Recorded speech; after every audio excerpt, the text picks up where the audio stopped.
Di ba mahilig kayo nagluto ng mga dry? Ayaw nyo nung may smelly thing after maluto. Ganito gawin mo. Turuan ko kayo. Ganito siya.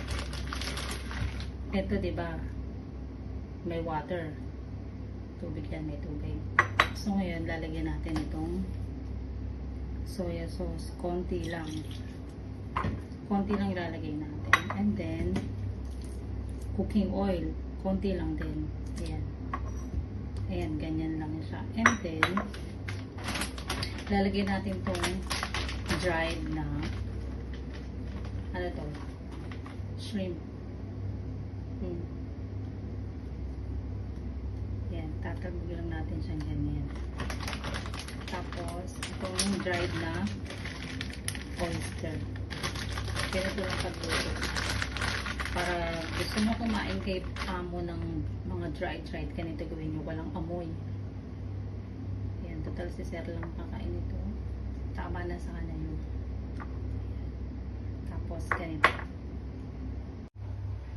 Ayan. I-steamin nyo lang kasama ng rice. Pag naluto yung rice, luto na din yung ano nyo. Makakain na kayo ng dried na favorite yung dried fish o dried squid, dried oyster. Samahan niyo ako. Gagawa naman ako ng steam egg. Pero yung steam egg ko, lalagyan natin ito. Tapos, ang ipang mamarinate ko lang dito ay ito. Pinagapit ko siya sa steam egg. Masarap to. Powder siya. From Japan. Pang steam egg. 3 pieces lang gagamitin natin dito. Haluan lang natin.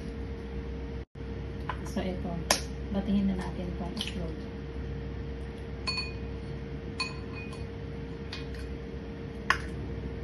Apat na itlog lang yung gagamitin natin para sa ating steam egg.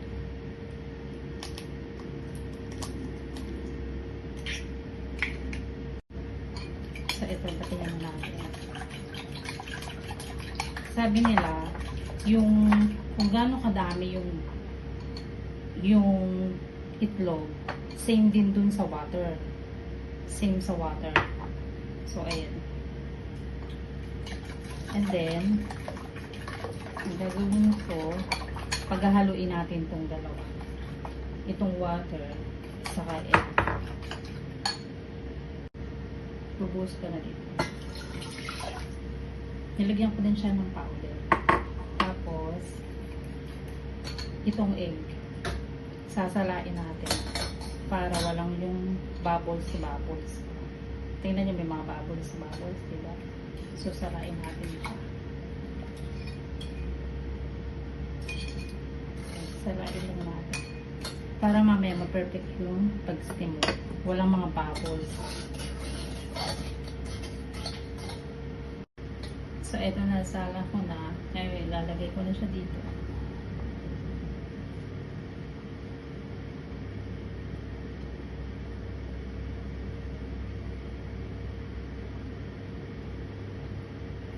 Mimix ko lang kasi gusto ni Sir nakamix dun sa minced pork ba. Ayan. So, ayan guys. Pag talaga sinala mo siya, yung bubbles mawawala. Para yung pag na-steam mo siya, perfect. Walang mga bubbles na nakalagay.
natin with minced pork.